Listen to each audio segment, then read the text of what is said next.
అయితే పల్నాడు జిల్లాలో రేపు సాయంత్రం నుంచి కౌంటింగ్ కంప్లీట్ అయ్యే వరకు అనధికార బంద్ కొనసాగనుంది.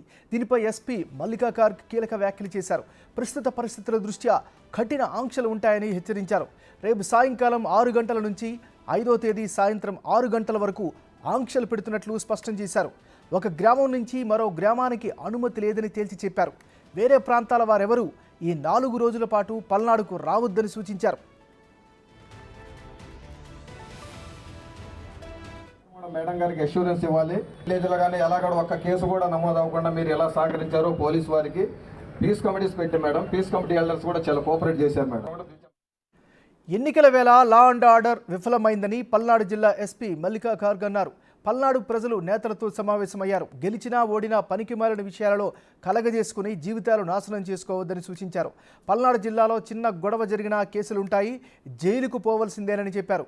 రౌడీ అవ్వాలో మంచి సిటిజన్ అవ్వాలో ఆలోచించుకోవాలంటూ హితబోధ చేశారు. జూన్ 4న ఎన్నికల ఫలితాలను ఇంట్లో కూర్చుని చూడాలని సూచించారు. సోషల్ మీడియాలో రెచ్చగొట్టే పోస్టులు పెడితే జైలుకు పంపిస్తామని హెచ్చరించారు. నేను లాస్ట్ 10 days నుంచి చూస్తున్నాను. అండ్ మన ఇది పరిస్థితి వచ్చిన తర్వాత ఇక్కడ చాలా ఫోర్సెస్ కూడా ఇవ్వడం జరిగింది, చాలా మార్పు కూడా వచ్చింది. మనం ఈ 160 కేసెస్లో 1300 పర్సన్స్కి అరెస్ట్ కూడా చేయడం జరిగింది. జస్ట్ ఇమాజిన్, ఇంత 10 daysలో 1300 పర్సన్స్ ఎప్పుడు అరెస్ట్ అవ్వలేదు. 6 months పడతాయి ఇన్ని అరెస్ట్ చేయడానికి, బట్ ఇక్కడ 10 daysలో జరిగింది. అండ్ ఇన్ఫ్యాక్ట్ పరిస్థితి ఏముంది దట్ నర్సరావుపేట్ మన లోకల్ జైల్స్లో ప్లేస్ కూడా లేదు. ఇప్పుడు అరెస్ట్ అవ్వాలంటే రాజమండ్రి పోవాలి. ఆ పెద్ద జైలు ఉంది అక్కడ స్పేస్ ఉంది, ఇక్కడ స్పేస్ కూడా లేదు. సో అట్లా మనం చేయడం జరిగింది. దాని తర్వాత ఇప్పుడు మనం ఎవరికి అరెస్ట్ చేశామో వాళ్ళందరి మీద రౌడీ షీట్ ఓపెన్ చేయడం జరిగింది. కొంతమంది అనుకుంటారు రిపీట్ ఆఫెన్స్ అయితేనే రౌడీ షీట్ ఉంటుంది, అట్లా కాదు. ఆల్రెడీ రీసెంట్లీ కేసెస్లో 160 కేసెస్ ఎలక్షన్లో పెట్టడం జరిగింది. దానిలో మోర్ దాన్ 1300 పర్సన్స్కి అరెస్ట్ చేయడం జరిగింది. ఇప్పటి వరకు మోర్ దాన్ 400 పర్సన్స్ మీద రౌడీ షీట్ కూడా ఓపెన్ చేయడం జరిగింది. ఆ రౌడీ షీట్స్ అది పొలిటికల్ రైటింగ్ రౌడీ షీట్స్ కాబట్టి అవి చాలా సీరియస్ రౌడీ షీట్స్ ఉన్నాయి. అట్లాంటి రౌడీ షీట్స్ని ఈజీగా క్లోజ్ చేయడానికి కూడా ఉండదు. చాలామందికి బైండ్ ఓవర్ చేయడం జరిగింది. దీని ముందు చాలామంది బైండ్ ఓవర్ అయ్యారు, వాళ్ళు ఇప్పుడు బ్రీచ్ చేశారు. అంటే వాళ్ళు బైండ్ ఓవర్ ఉన్నప్పుడు కూడా వాళ్ళు ఏదో ఇష్యూలో ఇన్వాల్వ్ అయ్యారు కాబట్టి వాళ్ళకి ఫర్ ఫ్యూచర్ ప్రొసీడింగ్స్ కూడా చేయడం జరిగింది. ఇప్పుడు అట్లాంటి వాళ్ళు మన డిస్ట్రిక్ట్లో ఆల్మోస్ట్ 270 అట్లాంటి వాళ్ళు ఉన్నారు. వాళ్ళందరూ ఇప్పుడు తహసీల్దార్ దగ్గర వెళ్ళి అక్కడ 1 to 2 lakhs డబ్బు కట్టాలి. ఆ పరిస్థితి కూడా వచ్చింది, అది కూడా మనం గట్టిగా పర్సీవ్ చేస్తాం. పల్నాడు జిల్లాలో రేపు సాయంత్రం నుంచి కౌంటింగ్ కంప్లీట్ అయ్యే వరకు అనధికార బంద్ కొనసాగనుంది. దీనిపై ఎస్పీ మల్లికా కార్క్ కీలక వ్యాఖ్యలు చేశారు. సో పోలీసుల చర్యలకు సంబంధించి అక్కడ ఉన్నటువంటి కొత్తగా తీసుకొచ్చినటువంటి రూల్స్కి సంబంధించి పూర్తి స్థాయి సమాచారాన్ని మా రిపోర్టర్ సాయి శంకర్ అందిస్తారు. సాయి శంకర్, చెప్పండి, ప్రస్తుతం అక్కడ పరిస్థితి ఏంటి, పోలీసుల చర్యల మాట ఏంటి?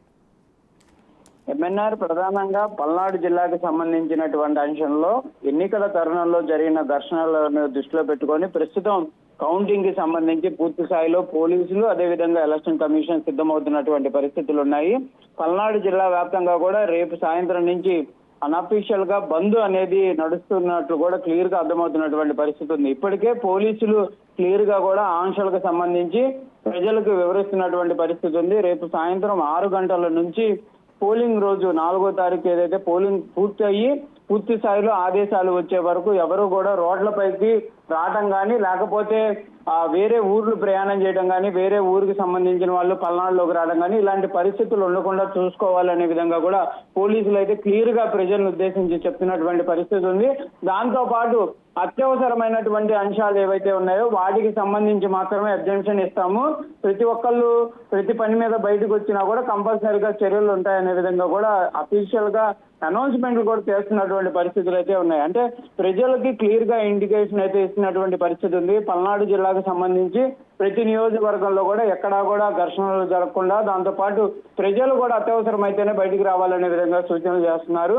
దాంతో పాటు మెడిసిన్లు లేకపోతే ఇతర కూడా ఈ 3 రోజులకి సంబంధించి అన్ని కూడా ప్రజలు తీసుకొని ఇళ్లకు వెళ్ళండి అనే విధంగా కూడా పోలీసులు అయితే సూచనలు చేస్తున్నటువంటి పరిస్థితులు ఉన్నాయి. దాంతో పాటు ఈ రోజు నిన్న అనేక ప్రాంతాల్లో, పల్నాడు జిల్లాకు సంబంధించి అనేక ప్రాంతాల్లో కూడా పల్నాడు జిల్లా ఎస్పీ మల్లికా ఖార్గే మాట్లాడుతూ కూడా పోలీసులకు కూడా క్లియర్ కట్ ఇండికేషన్లు ఇస్తున్నటువంటి పరిస్థితి ఉంది. ఇది లాస్ట్ ఛాన్స్ మన పల్నాడు జిల్లాకు సంబంధించి పోలీసులు దృఢంగా ఉన్నారని కానీ, లేకపోతే వారి యొక్క పనితీరు మెరుగుపరుచుకున్నారా లేదా అనడానికి నిదర్శనం ఇది లాస్ట్ ఛాన్స్, దీన్ని యూటిలైజ్ చేసుకోవాలి.